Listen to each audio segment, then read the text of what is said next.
শ্রীমদ্ ভগবদ গীতার দ্বাদশ অধ্যায় ভক্তিযোগ আলোচনা হচ্ছে, যেখানে অর্জুন প্রথমেই বলছেন, এবং সততযুক্তাতে ভক্তাস্তাং পর্যুপাসতে ये चाप्यक्षरमव्यक्तं तेषांके योगवित्तमा। যিনি ভগবানের উপাসনা সতত যুক্ত হয়ে ভগবানের উপাসনা করেন এবং যারা অব্যক্ত ব্রহ্মের উপাসনা করেন তাদের মধ্যে কে শ্রেষ্ঠ, এইটি ছিল অর্জুনের জিজ্ঞাসা। এই অধ্যায়টি অর্জুনের এই জিজ্ঞাসা দিয়ে শুরু হয়েছে এবং তারপর ভগবান তার উত্তর দিচ্ছেন। দ্বিতীয় শ্লোকে ভগবান বলছেন, শ্রী ভগবান উবাচ ময়্যাবেশ্যমনো ये मां नित्ययुक्ता उपासते श्रद्धया परयोपेता ते मे युक्ततमा मताः। ভগবান বলছেন যে যারা আমাতে মন নিবিষ্ট করে সর্বদা যুক্ত থেকে দিবারাত্র শ্রদ্ধা সহকারে আমার উপাসনা করেন তারাই হলো শ্রেষ্ঠ যোগী। ময়্যাবেশ্যমনো ये मां নিত্যযুক্তা উপাসতে, মই আমাতে মন সমর্পণ করে শ্রদ্ধাযুক্তভাবে যারা দিবারাত্র আমার উপাসনা করে থাকে আমার মতে তারাই শ্রেষ্ঠ। ये त्वक्स्वरमनिर्देशम् अव्यक्तं पर्युपासते सर्वत्र गमचिन्तञ्च कूटस्थमचलं ध्रुवम्। 3 নম্বর শ্লোকে ভগবান বলছেন যে ये त्वक्स्वरमनिर्देशम् अव्यक्तं पर्युपासते, কিন্তু যারা সমত্ব বুদ্ধি হয়ে সকল প্রাণীর হিতপরায়ণ হয়ে ইন্দ্রিয় গ্রামকে বিষয় থেকে প্রত্যাহিত করে সেই ধ্রুব কূটস্থ অক্ষর ব্রহ্মের উপাসনা করেন তারাও আমাকেই প্রাপ্ত হন। অর্থাৎ এই যে দুটি মধ্যে কোনটি শ্রেষ্ঠ, এইটি অর্জুনের প্রশ্ন ছিল। একটি হলো ব্যক্ত, অপরটি হলো অব্যক্ত। অর্থাৎ একটি হলো সগুণ, আরেকটি হলো নির্গুণ। এই যে সগুণ এবং নির্গুণ, এই দুটির উপাসনার ভেতরে অর্জুন কোনটি শ্রেষ্ঠ সেটি জানতে চেয়েছেন। তার উত্তরে ভগবান বলছেন যে যে আমাতে মন প্রাণ সমর্পণ করে দিবারাত্র আমারই চিন্তা করেন এবং আমার উপাসনা করেন আমার মতে সেই হলো শ্রেষ্ঠ। তারপরেই তিনি বলছেন যে কিন্তু যারা অক্ষরম অনির্দেশ্যম অব্যক্তম পর্যুপাসতে, অর্থাৎ যারা অব্যক্তকে উপাসনা করেন সংনিয়মেন্দ্র ইন্দ্রিয় গ্রামং সংনিয়ম্য, অর্থাৎ সমস্ত ইন্দ্রিয়কে সংযত করে সমবুদ্ধিতে সর্বত্র সমবুদ্ধয়, তার মানে কেবল অব্যক্তের উপাসনা তারা করছেন, মানে তিনি ইন্দ্রিয় গ্রামকে সম্পূর্ণভাবে নিয়ন্ত্রিত করেছেন এবং সমস্ত প্রাণীতে ভগবানকে দর্শন করে সর্বত্র সমবুদ্ধয় একই বুদ্ধিতে তিনি কি করেন, কূটস্থমচলম ধ্রুবম, এই যে আমার কূটস্থ অবস্থাটি অর্থাৎ অব্যক্ত যে অবস্থাটি সেইটি তারা কি করেন না উপাসনা করেন এবং তার ফলে সংনিয়ম্য ইন্দ্রিয়গ্রামম সংনিয়ম্য ইন্দ্রিয়গ্রামম সর্বত্র সমবুদ্ধয় তে প্রাপ্নুবন্তি মামেব সর্বভূত হিতে রতাহ। যিনি সর্বভূত হিতে রতা, অর্থাৎ সমস্ত প্রাণীর যিনি হিত সাধন করেন, তিনি আমাকেই প্রাপ্ত হন, যিনি ইন্দ্রিয়গ্রামকে নিয়ন্ত্রণ করেন। তাহলে অর্জুনের যে প্রশ্ন ছিল, এক, সগুণ এবং নির্গুণ উপাসনার মধ্যে কোনটি প্রশস্ত, সেটি ছিল অর্জুনের জিজ্ঞাসা এই ভক্তি যোগে। সগুণ এবং নির্গুণ সম্পর্কে আমরা পূর্বে আলোচনা করেছি যে সগুণ ব্রহ্ম নির্গুণ ব্রহ্ম বললে কি বোঝায়। তাহলে কি ব্রহ্ম দুটি, একটি সগুণ আর একটি নির্গুণ? আসলে সগুণ এবং নির্গুণ বলে আমরা কেবল বলার চেষ্টা করি, কিন্তু ব্রহ্মকে বলা যায় না, তাকে কোনো বাক্য দ্বারা প্রকাশ করা যায় না। তাহলে যে আমরা সগুণ বলি নির্গুণ বলি, অর্থাৎ যখন সগুণ এবং নির্গুণ বলার চেষ্টা করি তখন তাকে আমরা খানিকটা ধারণা করার জন্যে আমাদের মতো করে বলার চেষ্টা করি। আমাদের কথা অর্থ শাস্ত্র এরকম করে বলার চেষ্টা করেন, তার কারণ হলো যে তাকে ভাষা দিয়ে প্রকাশ করা যায় না। যখন আমরা অব্যক্ত অবস্থাকে বলি তখন তাকে বোঝানোর জন্যে কোনো ভাষাই সেখানে চলে না। অর্থাৎ যখন সেটি ব্যক্ত বা প্রকাশিত হয় কেবল তখনই তাকে আমরা প্রকাশ করতে পারি। সেই কারণের জন্যে যে যখন ব্রহ্ম, তাকে যখন গুণযুক্ত রূপে আমরা দেখছি তখন তাকে আমরা সগুণ ব্রহ্ম বলছি, এবং এই সগুণ ব্রহ্মকেই বলা হয় ঈশ্বর। যখন ব্রহ্ম গুণরহিত তখন তাকে আমরা ব্রহ্ম বলে বলি, এবং সেটি হলো অব্যক্ত অবস্থা। ব্যক্ত অবস্থায় হলো ঈশ্বর। এখন প্রশ্ন হতে পারে মনে, তাহলে কেন এই রকম দুটো জিনিস বলা হচ্ছে? যদি ব্রহ্ম এক হয়, কারণ বলাই হয়েছে একম এব অদ্বিতীয়ম, তিনি এক। যদি তিনি এক হন তাহলে তিনি সগুণ আবার নির্গুণ, অব্যক্ত আবার ব্যক্ত, এইসব কথা বলার তাৎপর্য কি? কেন এইসব কথা বলা হচ্ছে? যখন আমরা এই সৃষ্টির ভেতর দিয়ে ভগবানকে বোঝার বা ভাবার চেষ্টা করি তখন তাকে আমরা ব্যক্ত রূপে ভাবি যে তিনি তাহলে এই জগতের সৃষ্টির কারণ, তিনি হচ্ছেন স্রষ্টা। এখন প্রশ্ন হবে যে তাহলে এই সৃষ্টি ছাড়া কি তিনি আছেন? মানে আমরা যা দেখতে পাচ্ছি এই ব্যক্ত অবস্থা, তাহলে ব্যক্ত অবস্থা ছাড়া কি তার কোনো অবস্থা সম্ভব? প্রশ্ন, এই একটি প্রশ্ন যদি আমাদের মনে ওঠে যে ভগবান কি এই ব্যক্ত অবস্থা ছাড়া রয়েছেন? উত্তর হলো তিনি এই ব্যক্ত অবস্থা ছাড়াও রয়েছেন। একাংশেনা স্থিতম জগৎ, ভগবান তার একটি অংশেই এই জগৎ পরিব্যক্ত হয়ে রয়েছেন, অর্থাৎ ভগবানের অব্যক্ত অবস্থাও একটি রয়েছে। সেই কারণের জন্যে এই ব্যক্ত অবস্থার অতিরিক্ত যে অবস্থা যার ব্যাখ্যা করা যায় না সেটি হলো অব্যক্ত অবস্থা। এখন প্রশ্ন হলো যে সেই অবস্থাটি আমরা স্বীকার করি কেন বা মানব কেন? এই নিয়ে অনেক আলোচনা রয়েছে শাস্ত্রে, যে যখন আমরা ম্যানিফেস্টেড অবস্থায় দেখছি, অর্থাৎ এই পরিদৃশ্যমান জগৎ রূপে যখন দেখছি, সেই জগতের অতিরিক্ত অবস্থাতেও তিনি আছেন।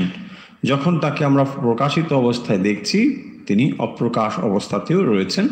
সেই অবস্থাটিকে বলা হয় অব্যক্ত অবস্থা, বা সেটি হলো ব্রহ্ম অবস্থা, এবং সেটি হলো নির্গুণ ব্রহ্ম। এরপরে যখন সগুণ রূপে তাকে আমরা দেখছি তখন তিনি হলেন ঈশ্বর, যাকে আমরা স্রষ্টা, নিয়ন্তা, পালনকর্তা, বিধাতা ইত্যাদি নানা রকম নামে আমরা ভূষিত করছি, মানে আমরা তাকে ভাবার চেষ্টা করছি। এইখানেই অর্জুনের প্রশ্ন হয়েছিল যে নির্গুণ যে ব্রহ্ম যিনি নির্গুণ মানে নির্গুণ নিরাকার, এবং যখন তাকে আমরা সগুণ সাকার বলে ভাবছি, সগুণ সাকার মানেই তিনি হচ্ছেন ঈশ্বর। তাহলে এই দুটোর মধ্যে আমরা কোন উপাসনাটিকে শ্রেষ্ঠ বলে বলবো, এইটি ছিল অর্জুনের জিজ্ঞাসা। তার উত্তরে ভগবান বলছেন যে যিনি মন প্রাণ সমর্পণ করে আমাতেই মন নিবিষ্ট করে দিবারাত্র আমারই উপাসনা করে থাকে, সেই আমার মতে শ্রেষ্ঠ। তারপরে বলছেন যে যিনি নির্গুণ উপাসনা করেন এবং সকলের হিত সাধন করেন, সর্বত্র সমবুদ্ধয়া, সমস্ত কিছুতে যিনি সমবুদ্ধি সম্পন্ন, তিনি কি করেন, মামেব সর্বভূত হিতে রতাহা, তিনি এই অব্যক্তের উপাসনা করেন এবং তিনি হলেন আমাকেই প্রাপ্ত হন। এইটি হলো তার উত্তর। তাহলে আমরা ভগবানের উত্তর কি দেখলাম? এক, তিনি বলছেন যিনি নিত্যযুক্ত হয়ে উপাসনা করেন সেটি অব্যক্ত হতে পারে বা ব্যক্ত হতে পারে। তার মানে যিনি নির্গুণ উপাসনা করেন তিনিও যেখানে পৌঁছবেন, যিনি সগুণ উপাসনা করেন তিনিও সেখানে পৌঁছবেন। তাহলে এই হলো উত্তর, যে যিনি সগুণ উপাসনা করছেন অর্থাৎ যিনি ঈশ্বরের উপাসনা করছেন, মানে with form and with attribute, যিনি ঈশ্বরের উপাসনা করছেন তিনি যেখানে পৌঁছবেন বা তিনি যা লাভ করবেন, এবং যিনি নির্গুণ নিরাকারের উপাসনা করছেন বা অব্যক্তির উপাসনা করছেন তিনিও সেই একই অবস্থা লাভ করবেন বা প্রাপ্ত হবেন। শর্ত হলো কি না, নিত্যে যুক্তা। এই শব্দগুলো গুরুত্বপূর্ণ, উভয় ক্ষেত্রেই এটি হলো গুরুত্বপূর্ণ বিষয়। নিত্যে যুক্তা এবং মই আবেশ্য মনো, তারপরে বলছেন সর্বত্র সমবুদ্ধয়া এবং সর্বভূত হিতে রতাহা। এই চারটি পয়েন্ট হলো এখানে। একটি নিত্যে যুক্তা, দুই মই আবেশ্য, তিন সর্বত্র সমবুদ্ধয়া, চার সর্বভূত হিতে রতাহা। এই চারটি হলো 2, 3, 4 নম্বর যে শ্লোকগুলো বা ভগবানের যে উত্তর, তার এইগুলো হলো মেন পয়েন্ট। যে যিনি নিত্যযুক্ত হয়ে ঈশ্বরের উপাসনা করেন, সেটি সগুণ অথবা নির্গুণ যাই হোক না কেন, যদি সগুণ ব্রহ্ম হয় তাকে আমরা ঈশ্বর বলি, নির্গুণ হলে ব্রহ্ম বলি। এখন যিনি উপাসনা করবেন তাকে নিত্যযুক্ত হতে হবে, তাকে আমাতে মন প্রাণ সমর্পিত হতে হবে, এবং তাতে সর্বত্র সমবুদ্ধও হতে হবে। সর্বত্র সমবুদ্ধ শব্দের অর্থ কি না, যত কিছু রয়েছে অর্থাৎ উদ্ভূত সমস্ত প্রাণী তাদের ভেতরে সমবুদ্ধি থাকতে হবে, এবং সর্বভূত হিতে রতাহা, সমস্ত কিছুর হিত সাধনের জন্য তিনি যুক্ত থাকবেন। তাহলেই এটি হবে এবং তিনি আমাকে প্রাপ্ত হবেন। আশা করি আমরা 2, 3, 4 আগেও আলোচনা করা হয়েছে, এটি আমরা পরিষ্কার বুঝলাম। এখন আমরা 5 নম্বর শ্লোকের দিকে যাব।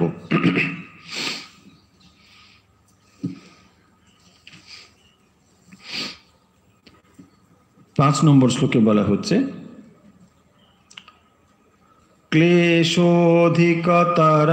ক্লেশোধিকতরস্তেষাম অব্যক্তাসক্তচেতসাম অব্যক্তা হি গতির্দুঃখম দেহবদ্ভিরবাপ্যতে।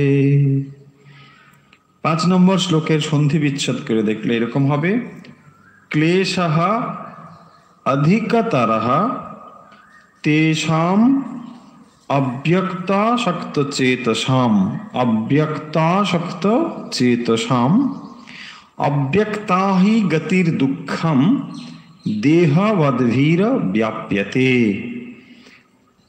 অব্যক্তা হি গতি দুঃখম দেহবদ্ভি অবাপ্যতে, দেহভীর অবাপ্যতে, দেহবদ্ভি অবাপ্যতে। তাহলে 5 নম্বর শ্লোকে বলা হচ্ছে যে ক্লেশোধিকতরস্তেষাম, এই দুটোর মধ্যে, কার মধ্যে?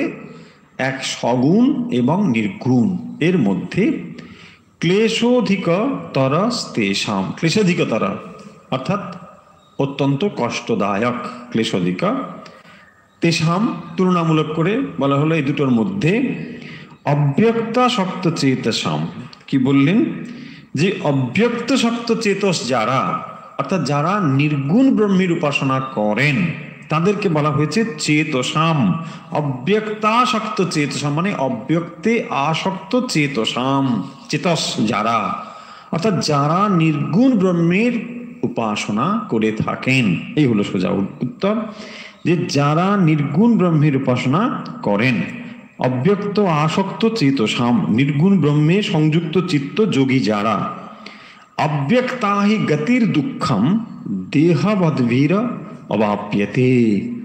বলছেন এইটি কারণ দেহধারী মানুষ এর ক্ষেত্রে এটি অনেক ক্লেশকর সাধন দ্বারা নির্গুণ ব্রহ্ম বিষয়ক নিষ্ঠা লাভ করে থাকেন। তাহলে এইখানে এসে ভগবান একেবারে স্পষ্ট করে বলছেন যে ক্লেশোধিকতরস তেষাম, তেষাম ক্লেশধর। কোনটি ক্লেশধর? না অব্যক্ত, যেটি অব্যক্ত চেতস, অব্যক্তাসক্ত চেতসাম, যারা নির্গুণ ব্রহ্মের উপাসনা করে থাকেন সেটি হলো ক্লেশতর, অধিকতর, ক্লেশোধিকতরস্তেষাম অব্যক্তাসক্ত চেতসাম অব্যক্তা হি গতির দুঃখম দেহবদ্ভি ব্যাপ্যতে। দেহবদ্ভি মানে যারা দেহধারী অর্থাৎ মনুষ্য, যারা মনুষ্য দেহধারী তাদের কাছে দেহধারী মানবের পক্ষে এই অব্যক্তির উপাসনা অর্থাৎ নির্গুণ ব্রহ্মের উপাসনা গতি নিষ্ঠা দুঃখম অত্যন্ত কষ্ট সাধন দ্বারায় অবাপ্যতে মানে প্রাপ্ত হয়। তাহলে 5 নম্বর শ্লোকে কি বলা হলো? না ক্লেশোধিকতরস্তেষাম অব্যক্তাসক্ত চেতসাম। এটি হলো ক্লেশোধিকতর, অত্যন্ত দুঃখদায়ক তুলনায় সগুণ এবং নির্গুণ, অর্থাৎ ব্যক্ত এবং অব্যক্ত। যখন আমরা মানব শরীরধারী তখন আমাদের ক্ষেত্রে নির্গুণ ব্রহ্মের উপাসনার থেকে সগুণ ব্রহ্মের উপাসনা সহজতর, এই কথাই ভগবান বলছেন। তাহলে দুটোর ভেতরে অর্থাৎ নির্গুণ এবং সগুণ এই দুটির মধ্যে কোনটি কি ফল দান করেন সে কথা তিনি পূর্বে বলেছেন। পূর্বে বললেন যে নির্গুণের উপাসনা করলেও আমরা সেই যে জায়গায় পৌঁছবো, সগুণের উপাসনা করলেও আমরা একই জায়গায় পৌঁছবো। প্রোভাইডেড কি কি থাকতে হবে? ওই যে নিত্যযুক্ত উপাসতে, তারপরে ময়ি আবেশ্য সর্বত্র সমবুদ্ধয়া সর্বভূত হিতে রতাহা, অর্থাৎ এই শর্তগুলো পূরণ করলে আপনি নির্গুণ উপাসনার দ্বারাও যেখানে পৌঁছবেন, আর যিনি সগুণ উপাসনা করছেন তিনিও সেই একই স্থানে পৌঁছবেন, এই কথাটি বললেন। এই ওরা কোথায় চলে গেল? পাওয়ারটা না দিয়ে চলে গেল, একটু পরে অফ হয়ে যাবে।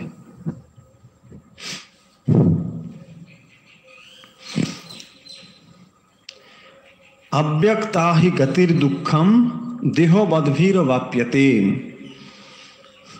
এবারে অব্যক্তা হি গতির দুঃখম, অব্যক্তা হি গতির দুঃখম দেহবদ্ভীর অবাপ্যতে, যে গতির দুঃখম এটিতে ক্লেশকর দুঃখ রয়েছে, দেহবদ্ভী অর্থাৎ যারা মনুষ্য তাদের ক্ষেত্রে এটি অবাপ্যতে। বলছেন যে কারণ দেহধারী মানুষের ক্ষেত্রে এটি অনেক ক্লেশকর নির্গুণ ব্রহ্ম বিষয়ক নিষ্ঠাবান লাভ করে থাকেন। যে নির্গুণ ব্রহ্ম বিষয়ক নিষ্ঠা লাভ করার ক্ষেত্রে এটি অত্যন্ত কষ্টসাধ্য বা কঠিন সাধনের দ্বারা করতে হয়। তাহলে 5 নম্বর শ্লোকের অর্থ আমরা বুঝলাম যে যেখানে বলা হচ্ছে নির্গুণ ব্রহ্ম এবং সগুণ ব্রহ্মের তুলনায় নির্গুণ ব্রহ্মের উপাসনা অনেক কষ্ট সাধ্য বা দুঃখ সাধ্য, ক্লেশোধিকতরস্তেষাম, এটি অনেক ক্লেশকর। কারণ না মনুষ্য দেহধারী পক্ষে ব্যক্ত ঈশ্বরের উপাসনা অনেক সহজ। কারণ যখন মানুষের শরীর রয়েছে এবং সে যখন নিজেকে শরীরধারী মানব রূপে অনুভব করছে, তখন তার কাছে সহজ হবে যে যিনি ঈশ্বর অর্থাৎ যিনি ব্যক্ত, তিনিও এইরকম একটি ফর্মধারী, অর্থাৎ তাঁরও একটি ফর্ম বা আকার রয়েছে। এইটি চিন্তা করা তার ক্ষেত্রে সহজ। কারণ ভগবানের কোনো আকার নেই, ভগবানের কোনো গুণ নেই, এইটি মানুষের পক্ষে চিন্তা করা খুব কঠিন। সেই কথাটি এই 5 নম্বর শ্লোকে বলছেন যে নির্গুণ ব্রহ্মে অনুরক্ত চিত্ত যোগীদের সিদ্ধি লাভ খুবই কষ্টসাধ্য ব্যাপার, তাদের ক্ষেত্রে এটি অনেক কষ্টসাধ্য। এই ক্লেশোধিকতরস্তেষাম শব্দের দ্বারা সেটি বলছেন। এখন ক্লেশ কি, ক্লেশ কাকে বলে? ক্লেশ শব্দের অর্থ হলো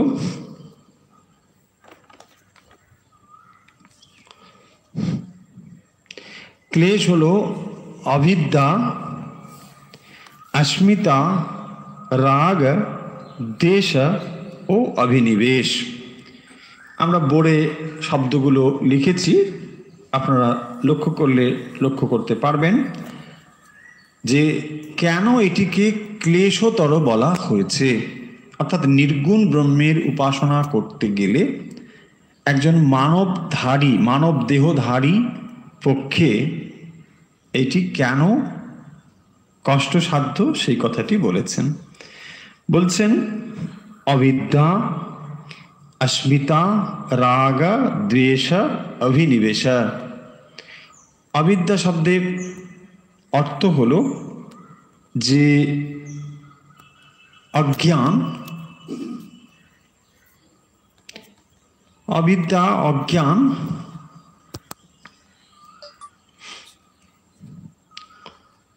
অবিদ্যা যে অজ্ঞান,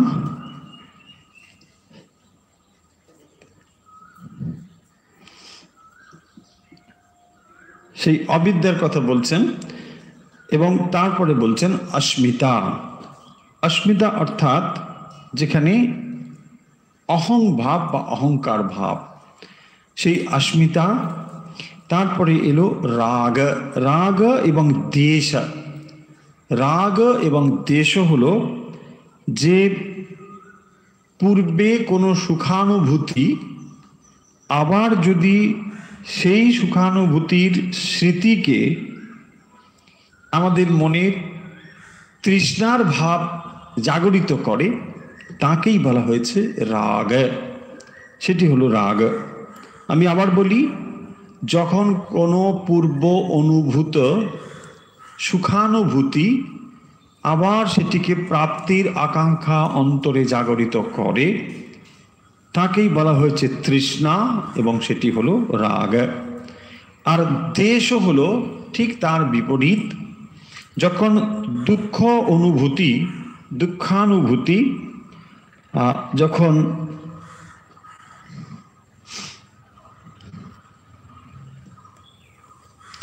দুঃখের পূর্ব যে অনুভূতি এবং সেটি যখন সাধনের প্রতি কোনো ক্রোধ ভাব তৈরি করে, তাকেই বলা হয় দেশ। তাহলে রাগ, দেশ এবং অভিনিবেশ, এই অভিনিবেশ হলো মৃত্যুর ভয়।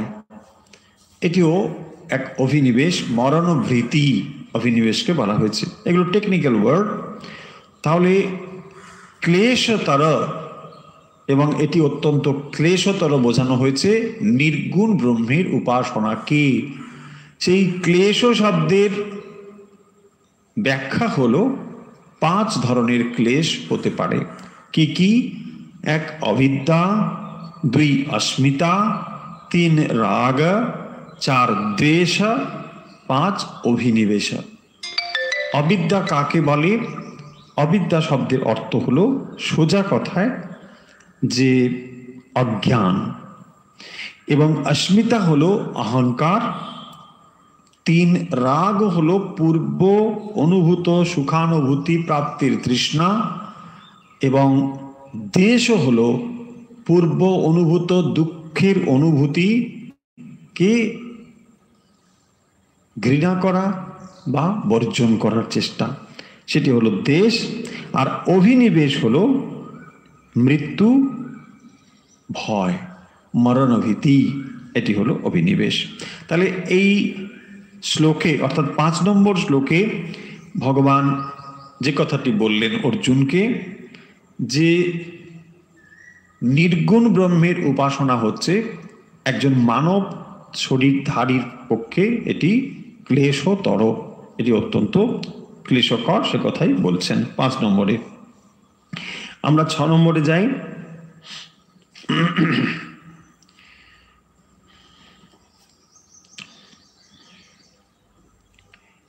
ये तु सर्वाणि कर्माणि मयि संन्यास्य मत्पराः अनन्येनैव योगेन मां ध्यायन्त उपासते।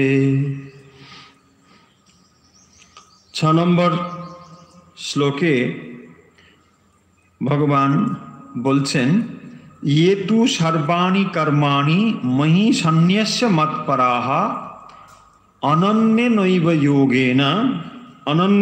एव योगेन मां ध्यायन्त उपासते। 6 নম্বর শ্লোকে ভগবান বলছেন, ये तु सर्वाणि कर्माणि मयि सन्न्यस्य मत्पराः अनन्येन एव योगेन मां ध्यायन्त उपासते। কিন্তু যারা সমস্ত কর্ম আমাতে সমর্পণ করেন এবং একমাত্র আমাতেই চিত্ত সমাহিত করে ধ্যান পরায়ণ হয়ে আমার উপাসনা করেন, হে পার্থ, আমাতেই অর্পিত চিত্ত যেসব ব্যক্তিগণকে আমি এই মৃত্যুযুক্ত থেকে পরিত্রাণ করে থাকি। ওই যে তেষামহং সমুদ্রতা, দুটোকে একসঙ্গে ধরা হয়েছে, মৃত্যু সংসার সাগরাত। তাহলে 7 নম্বর শ্লোক এবং 6 নম্বর শ্লোক আমরা একসঙ্গে অর্থ করব।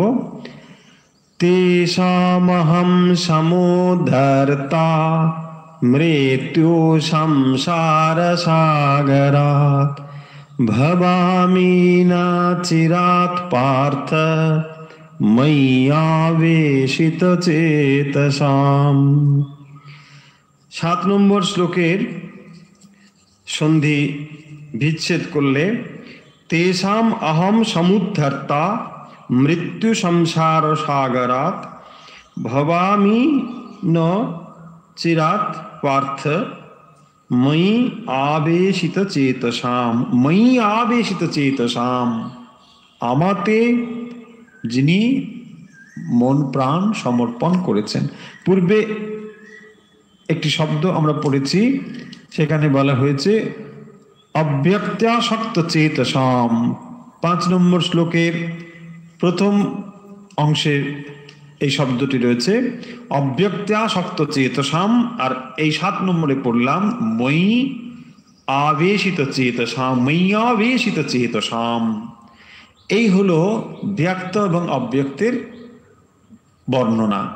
প্রথমটিতে হয়েছে অব্যক্তাসক্ত চেতসাম, যিনি অব্যক্তাসক্ত চেতসাম মানে নির্গুণ ব্রহ্মের উপাসক, এবং ময়্যাবেশিত চেতসাং মানে যিনি সগুণ ব্রহ্মের উপাসক। তাহলে আমরা 6 এবং 7 নম্বর শ্লোকের অর্থ দেখার চেষ্টা করি। ये तु মানে কিন্তু, ये तु सर्वाणि कर्माणि সমস্ত কর্ম ময়ি সংন্যস্য মৎপরাঃ, যিনি সমস্ত কর্ম আমাতে সমর্পণ করে, সংন্যস্য অনন্য নৈব যোগেন, অনন্য নৈব যোগেন অর্থাৎ অনন্য এব যোগেন মাম ধ্যায়ন্ত উপাসতে, যিনি আমার উপাসনা করেন, তেষামহম সমুদ্ধর্তা, আমি তাকে কি করি না সমুদ্ধর্তা, আমি তাকে উদ্ধার করি। কোত্থেকে উদ্ধার করি?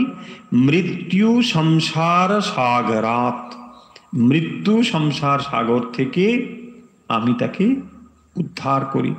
ভবামি ন চিরাত পার্থ ময়্যা বেশিত চেতসাম,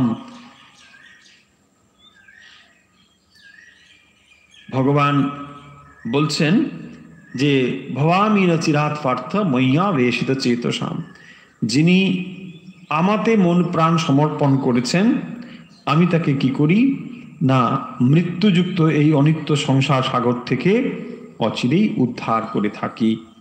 তাহলে দেখুন, প্রথমেই ভগবান 5 নম্বর শ্লোকে কি বলছেন, যে নির্গুণ ব্রহ্মের উপাসনার থেকে সগুণ ব্রহ্মের উপাসনা হলো সহজ। কারণ তিনি দেখিয়েছেন যে এটি ক্লেশতর। কোনটি ক্লেশতর?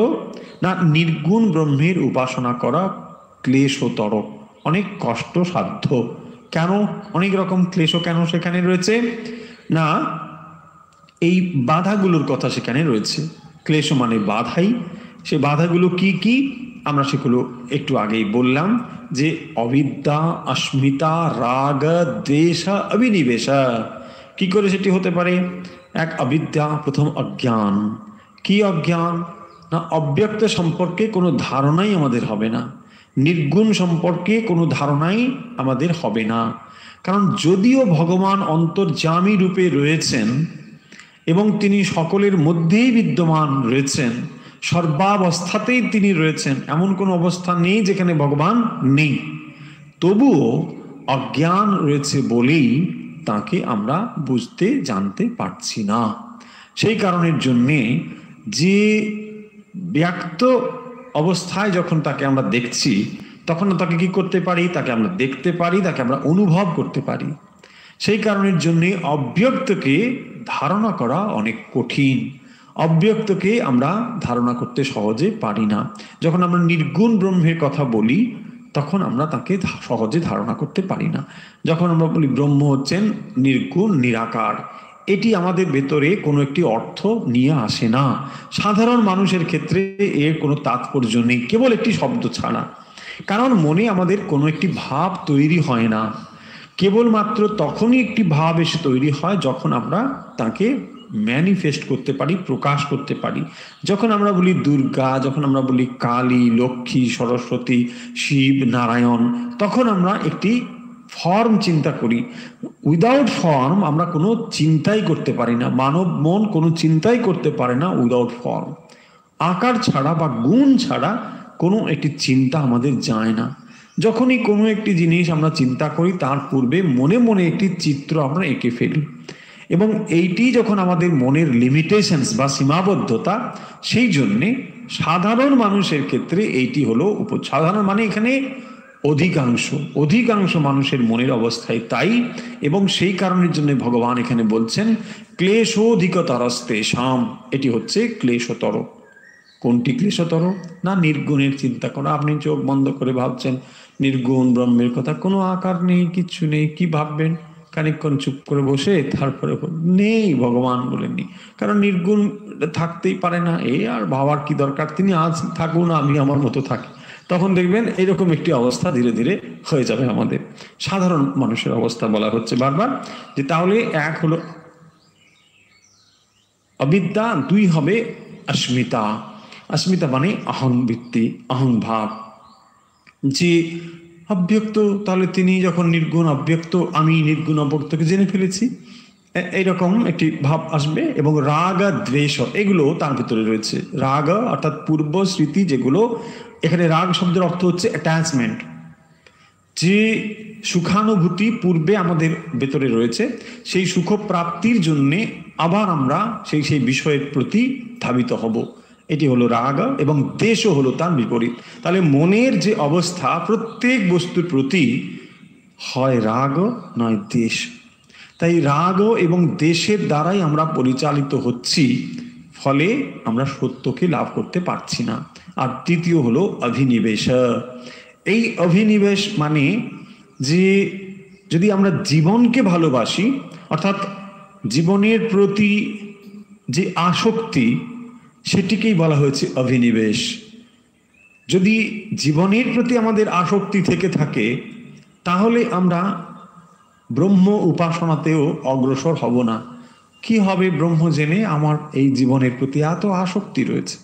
দেখুন, এটি যদি আমরা অনুভব করে চেষ্টা করি তাহলে খুব সহজে বুঝতে পারবো যে যখন আমরা রাত্রে ঘুমোতে যাই, তখন যদি আমরা বিছানায় নিজেদেরকে স্যারেন্ডার না করি, তাহলে ঘুম কখনোই আসা সম্ভব নয়। ঘুম আসা মানেও একটা স্যারেন্ডার। আপনি নিজেকে সম্পূর্ণভাবে সমর্পণ করেছেন। যত সময় সেই সমর্পণের ভাব আপনার ভেতরে না আসে, আপনি ঘুমোতে পারেন না। ঠিক একই রকম ভাবে যে যখন আমাদের ভেতরে জীবনের প্রতি এত আসক্তি রয়েছে, তখনও আমরা ঠিকভাবে ওই নির্গুণ ব্রহ্মের উপাসনা করতে পারি না। শুধু নির্গুণ ব্রহ্মের নয়, সগুণ ব্রহ্মের উপাসনাও আমরা করতে পারি না যদি আমাদের জীবনের প্রতি এত আসক্তি থাকে। তাই উপাসক, সেটি সগুণের হোক বা নির্গুণের, তিনি জীবনও চান না, মৃত্যুও চান না। মানে কি, তাহলে সুসাইড করতে যাবেন না, সে কথা বলা হচ্ছে না। অর্থাৎ জীবনের প্রতি আসক্তি তার থাকবে না, এই হচ্ছে বক্তব্য।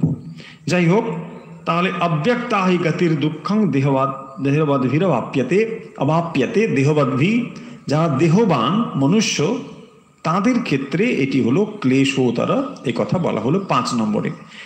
এরপরে অর্থাৎ 6 এবং 7 ভগবান বলছেন যেতু সর্বাণি কর্মাণি ময়ি সংন্যস্য মৎপরাহা।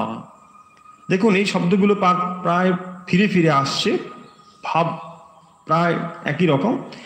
যে যিনি সমস্ত কর্ম, তাহলে এক ব্যক্ত ঈশ্বর কোথায়?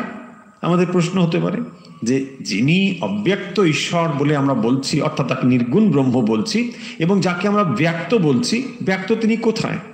এখানেই বলা হবে যে ব্যক্ত মানে এই সমস্তই হচ্ছে তাঁর রূপ, সমস্তই হচ্ছে তাঁর রূপ। আমরা যা কিছু দেখছি এবং অনুভব করছি, এই সমস্তই ওই যে গানে আছে না, যে বায়ু রূপে কে তোমারে, যে মায়ের গান, ওই যে বায়ু রূপেও তিনি ব্যক্ত হয়ে আছেন। তিনি যে সমস্ত চরাচর রূপে ব্যক্ত হয়ে আছেন, এইটি হলো সগুণ ব্রহ্মের উপাসনার মূল ভিত্তিভূমি। যে সগুণ ব্রহ্মের উপাসনা আমাদের কাছে সহজ এই জন্যে যে তাকে আমরা দেখতে এবং অনুভব করতে পারছি। যেহেতু আমরা দেখতে এবং অনুভব করতে পারছি, তাই তাকে আমরা কিভাবে অনুভব করব বা কিভাবে আমরা সেটি করব না, সর্বাণি কর্মাণি, সমস্ত কর্ম, সর্ব ইন্দ্রিয় কর্মাণি, কারণ আমাদের কাছে কর্মেন্দ্রিয় রয়েছে এবং জ্ঞানেন্দ্রিয় রয়েছে। যখনই আমরা কর্মাণি বলছি, সর্বাণি কর্মাণি মানে জ্ঞানেন্দ্রিয় এবং কর্মেন্দ্রিয় দুটোর দ্বারা আমরা কি করব, ময়ি সংন্যস্য, অর্থাৎ যা কিছু করছি, মদর্পণম, মদর্পণম শব্দ আমরা আগে পড়েছি, যেখানে সমস্ত কিছু আমাকে সমর্পণ করে দাও। এখানে সমস্ত সারেন্ডারের কথা বলা হচ্ছে। বলছেন যে যখন আমরা কাউকে দেখতে পাচ্ছি, তার কাছে সারেন্ডার করাটা খুব সহজ, এবং যাকে আমরা দেখতে পাচ্ছি না তুলনায়, মানে অফিসে যখন বস নেই, তখন আমার ভেতরে প্রবৃত্তি জেগে ওঠে, কেউ দেখছে না, আমি একটু ফাঁকি মারলেও কি সমস্যা। কিন্তু যখন চেয়ারে বসে থাকে, তখন আমাদের একটু মনে হয়, না না, ওই তো কেউ না কেউ আমাকে দেখছে, তাহলে আমি নিশ্চয়ই এখন একটু ফাঁকি মারতে পারি না। এই যে আমাদের স্বাভাবিক প্রবৃত্তি, অর্থাৎ না দেখলে আমরা ঠিক নিজেদের ভেতর থেকে যেন জাগ্রত হই না, সেটি বলছেন যে আমাদের প্রবৃত্তি হলো এরকম, এবং সেই কারণের জন্যে যে কর্মগুলো আমরা সম্পাদন করছি, সর্বাণি কর্মাণি ময়ি সংন্যস্য। ময়ি শব্দের অর্থ কি তাহলে? ময়ি মানে কি ভগবান নিজের কথা বলছেন? আমাতে এখানে আমি শব্দের অর্থ হলো ঈশ্বরে। ময়ি মানে ঈশ্বরে। বাসুদেব সর্বমিতি, সব আত্মা সুদুর্লভ। পূর্বে আমরা পড়ে এসেছি যে বাসুদেব হলেন, অর্থাৎ ভগবান স্বয়ংই হলেন সর্বম ইতি, তিনি হচ্ছেন সর্বম। আমরা সেই ঈশোপনিষদেও পড়ে এসেছি, ঈশাবাস্যম ইদম সর্বম। দেখুন এই সমস্তই সেই একই দিকে যাচ্ছে, যে যা কিছু আমরা ব্যক্ত রূপে দেখছি সেটি তিনি। এখন ভগবান যখন নিজেকে প্রকাশ করলেন, অর্থাৎ যখন তিনি অব্যক্ত রূপে ছিলেন, সেই অব্যক্ত এই ব্যক্ত হয়ে প্রকাশিত হলেন। এখন যখন তিনি ব্যক্ত রূপে প্রকাশিত হবেন, তখন কি চাই? এক, উপাদান চাই। অর্থাৎ যে বস্তু দিয়ে তিনি এই পৃথিবীটিকে তৈরি করবেন, শুধু পৃথিবী নয়, তিনি এই ব্রহ্মাণ্ড তৈরি করবেন। আমাদের শাস্ত্রে ব্রহ্মাণ্ড শব্দকে বোঝানো হয় একটি সৌরজগৎ নয়, মানে একটি সোলার সিস্টেম নয়, এইরকম অসংখ্য সোলার সিস্টেমকেই ব্রহ্মাণ্ড শব্দে আখ্যায়িত করা হয়। এখন জ্যোতির্বিজ্ঞানও সেটিকে প্রমাণ করে দিয়েছে যে আমরা যে সমস্ত গ্রহাণুপুঞ্জ, নক্ষত্র ইত্যাদি দেখতে পাচ্ছি, এগুলি এক একটি সোলার সিস্টেম। এরকম প্রচুর অসংখ্য সোলার সিস্টেম রয়েছে, এবং আমরা যে সোলার সিস্টেমে বাস করছি তার একটি ছোট্ট অংশের নাম পৃথিবী, এবং সেই ছোট্ট অংশে আমরা এখন রয়েছি। এইরকম বিশাল বিশাল রয়েছে সোলার সিস্টেম বা সৌরজগৎ, যার কল্পনাও আমরা করতে পারি না। এবং সেই ব্যক্ত এবং অব্যক্ত সৃষ্টির অধীশ্বর হচ্ছেন ভগবান। এবং সেই ময়ী সাংন্যাস্য কথার অর্থ হলো আমাতে সমস্ত রকম সমর্পণ করা। তাহলে যিনি ব্যক্ত এবং অব্যক্ত, এই যে অব্যক্ত নির্গুণ ব্রহ্মের কথা বলা হলো, তিনি যখন সৃষ্টি করবেন, কি নিয়ে সৃষ্টি করবেন? অর্থাৎ উপাদানগুলো পাবেন কোথায়?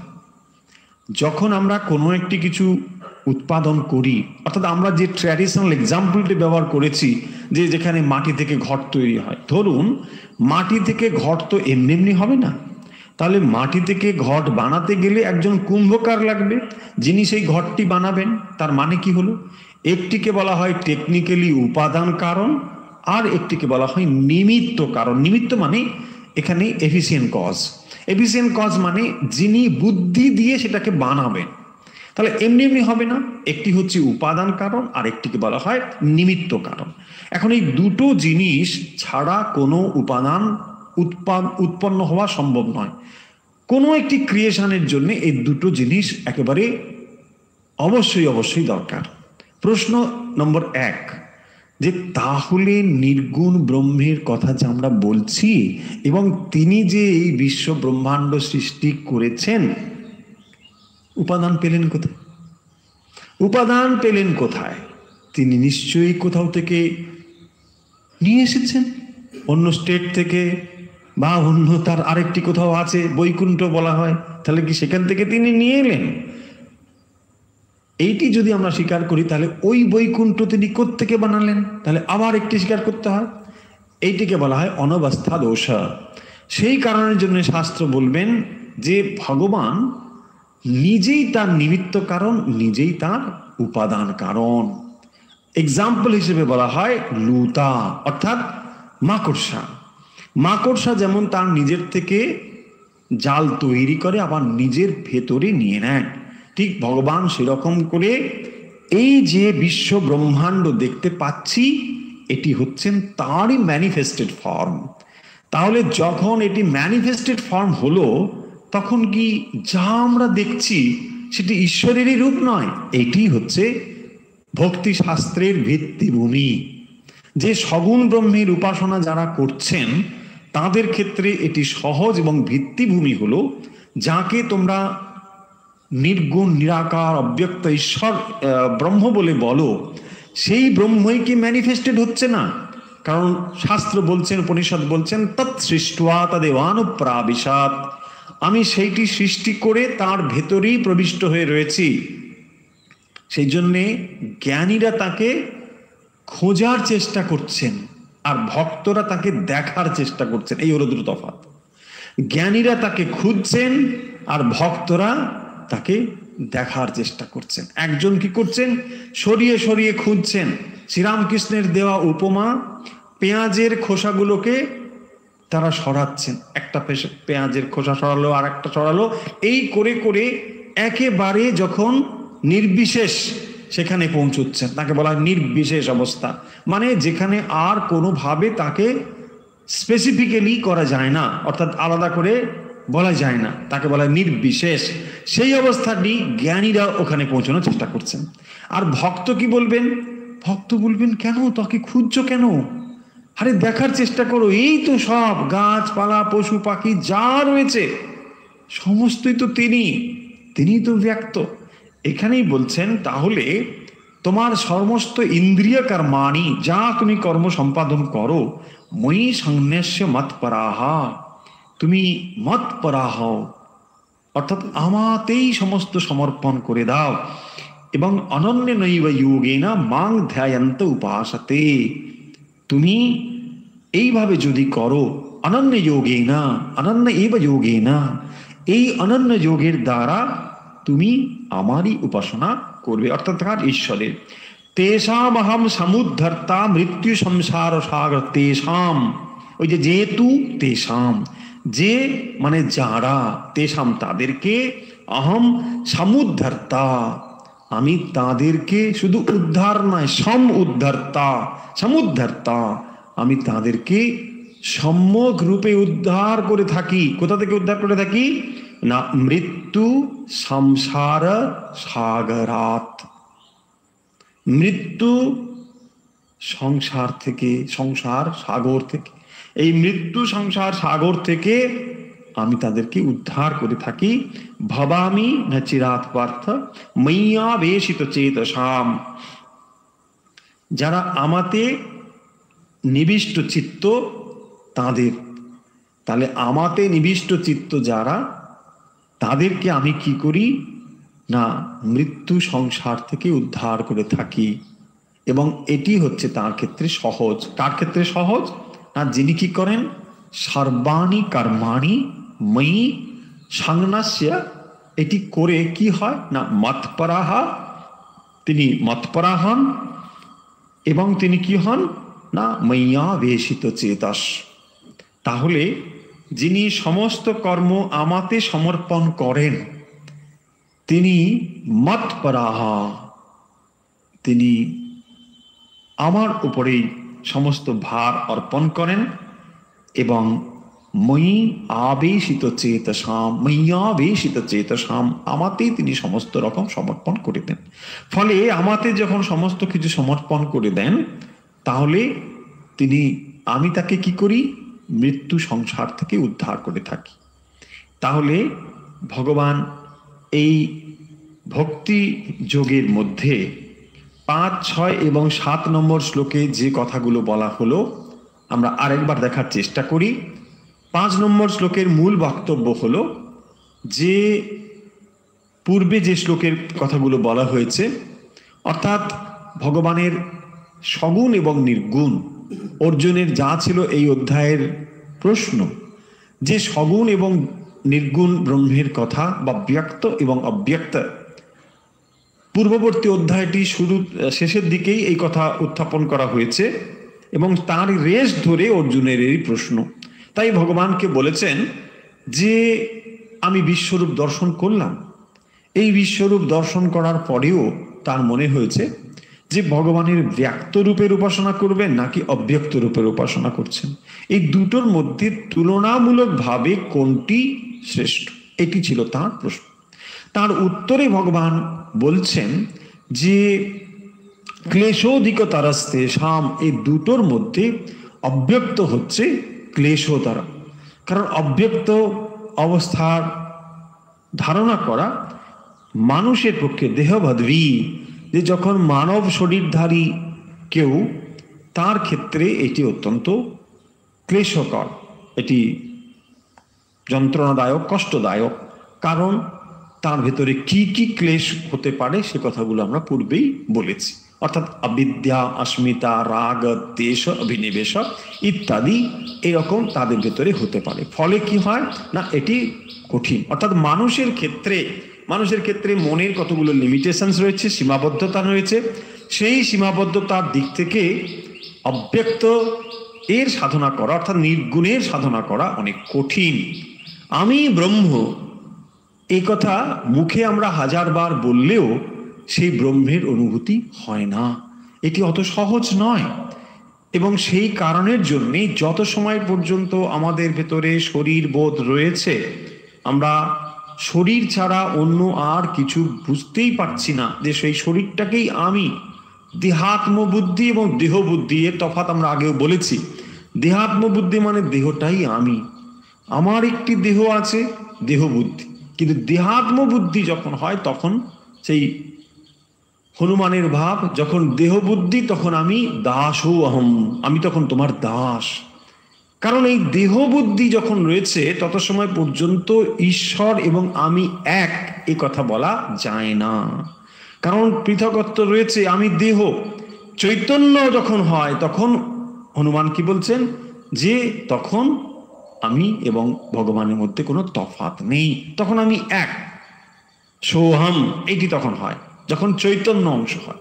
তা না হলে কি হবে, এটি ক্লেশোদিক। তাহলে এই কথা 5 নম্বর শ্লোকে কি বললেন, যে নির্গুণের তুলনায় সগুণের উপাসনার ক্ষেত্রে নির্গুণের উপাসনা হচ্ছে ক্লেশতর, মানুষের ক্ষেত্রে ক্লেশতর। তারপরে 6 নম্বরে কি বললেন, বা 6 এবং 7 মিলিয়ে কি কথা বললেন, বলছেন তাহলে আমরা কিভাবে সেটি লাভ করতে পারি না, ময়ি সর্বাণি কর্মাণি, সমস্ত কর্ম আমাতে সমর্পণ করে, মৎপরাহা, এবং অনন্য নৈব যোগেনা, এর দ্বারা যুক্ত হওয়া। এর দ্বারা কি হয়, মাং ধ্যায়ন্ত উপাসতে, যারা এইভাবে করেন, অর্থাৎ যারা সমস্ত কিছু আমাতে সমর্পণ করে, আমাতে সমাহিত চিত্ত হয়ে ধ্যান পরায়ণ হয়ে আমার উপাসনা করেন, আমি কি করি, তেষাম অহম সমুদ্ধতা, আমি তাদেরকে সমস্ত উদ্ধার করে থাকি প্রত্যেকে, না মৃত্যু সংসার ও সাগরাত, এই মৃত্যু সংসার রূপ যে চক্রটি চলছে, সেই চক্র থেকে আমি তাদেরকে উদ্ধার করে দিই।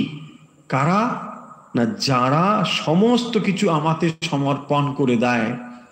ভগবানে যখন সমস্ত কিছু সমর্পণ করে দেয়, ময়ি সর্বাণি কর্মাণি, তাহলে কি হবে না, যা কিছু ইন্দ্রিয়ের কর্মাদি সম্পন্ন হচ্ছে, অর্থাৎ ভালো মন্দ সমস্ত কিছুই কর্মেন্দ্রিয় এবং জ্ঞানেন্দ্রিয় দ্বারা, এ সমস্তের কর্তা হচ্ছেন স্বয়ং ভগবান।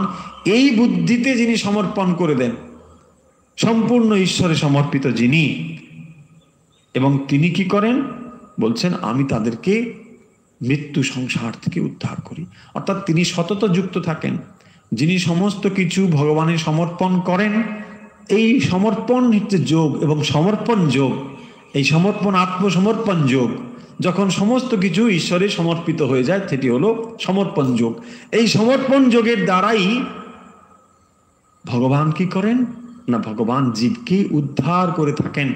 যখন তাকে সব সময় আমরা সমস্ত অবস্থাতেই তাতে যুক্ত হয়ে রয়েছে। তাই দেখবেন মনের দ্বারা যুক্ত হওয়াই সব থেকে সহজতর যুক্ত। আপনি যখন কোনো মানুষের সঙ্গে যুক্ত হতে চান, তখন মোবাইল নামক যন্ত্রটিকে ব্যবহার করেন, সেখানে ইন্টারনেট যুক্ত হয়ে গেলে আপনি মানুষের সঙ্গে যুক্ত হতে পারেন। এটি একরকম যুক্ত হওয়া, কিন্তু আরো সহজতর যুক্ত হওয়া হচ্ছে মনের সঙ্গে যুক্ত হওয়া। আপনি পৃথিবীর যে কোনো প্রান্তের মানুষের সঙ্গে যে কোনো সময় কোনো কানেক্টিভিটি ফেল হওয়ার সম্ভাবনা নেই, যে কোনো অবস্থায় যুক্ত হতে পারেন মনের দ্বারা। এবং যিনি পরমেশ্বর, তার সঙ্গে আপনি মনের দ্বারাই যুক্ত হতে পারেন, এবং সেই ইনবিল্ট ইন্টারনেট আপনার ভেতরেই রয়েছে, প্রত্যেকটি মুহূর্তের জন্য রয়েছে। কানেক্টিভিটি কোনো প্রয়োজন হচ্ছে না, লিঙ্ক ডিলিঙ্ক এসব কোনো সমস্যা নেই, খালি আপনি মনটিকে ওখানে ফেলে রাখতে হবে। এই কথাই বারবার ভগবান বলছেন, যে এখানে কোনো মডেমের দরকার নেই, এখানে কোনো আলাদা আপনার কানেকশন নিতে হবে না, ওয়াইফাই লাগবে না, কিচ্ছু লাগবে না, আপনি হাতে হয়তো কাজই করে যাচ্ছেন। সেই জন্য বলছেন সর্বাণি কর্মাণি, সমস্ত কর্ম। আর শ্রীরাম করে এক্সাম্পল দিচ্ছেন দাঁতের ব্যথা, বলছেন বসে আছে, দাঁতের যন্ত্রণা করে যাচ্ছে, আপনি কত কথাই বলছেন, কোনো কথা তার কানে যাচ্ছে না, কারণ দাঁতের ব্যথা, মন সেখানে রয়েছে। ঠিক সেরকম বলছেন যা কিছু করছো, সমস্ত কর্ম, সমস্ত, সেই জন্য বলছেন সর্বাণি কর্মাণি ময়ি সন্ন্যাস্য, আমাতে সমর্পণ করে দাও। তাহলে যখন আমরা তাকে দেখতে পাচ্ছি এবং তার ফলে আমরা ইন্দ্রিয় কর্মাদি সম্পন্ন করছি, সেইগুলোকে কেবল ঈশ্বরে সমর্পণ করে দাও। এবং তাহলে আমি কি করব না, আমি মৃত্যু সংসার থেকে উদ্ধার করব। মৃত্যুরূপ যে এই চক্রটি চলছে, জন্ম মৃত্যুর যে চাকাটি চলছে, তার থেকে আমি উদ্ধার করব। অর্থাৎ তোমার খেলা সমাপ্ত হয়ে যাবে।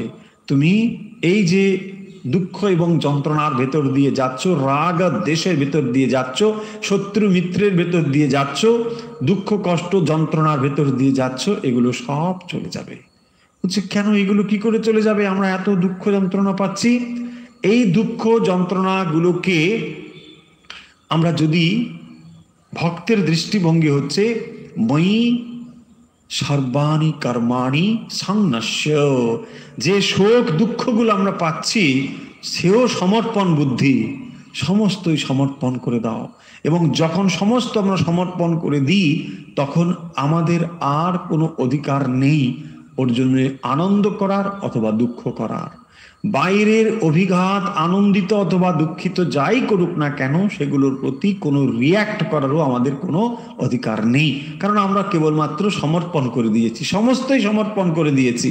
তার ক্রেডিটও নেব না, ডিসক্রেডিটও নেব না, সবটাই সমর্পণ করে দিয়েছি। এইটি হলো ভক্তির কথা, যে যা আমরা ঈশ্বরে সমর্পণ করে দিচ্ছি, তিনি কি করেন তখন? মৃত্যু সংসার থেকে উদ্ধার করেন। তাহলে আজকে আমরা এখানে কথা শেষ করব, অনেকটা এগিয়ে গিয়েছে। 5 নম্বর, 6 নম্বর এবং 7 নম্বর, তাহলে আমরা ভক্তি যোগের 5, 6 এবং 7 নম্বর শ্লোকের আলোচনা করলাম। আজকের ভগবদ গীতার আলোচনা এখানে শেষ করছি। ফিরে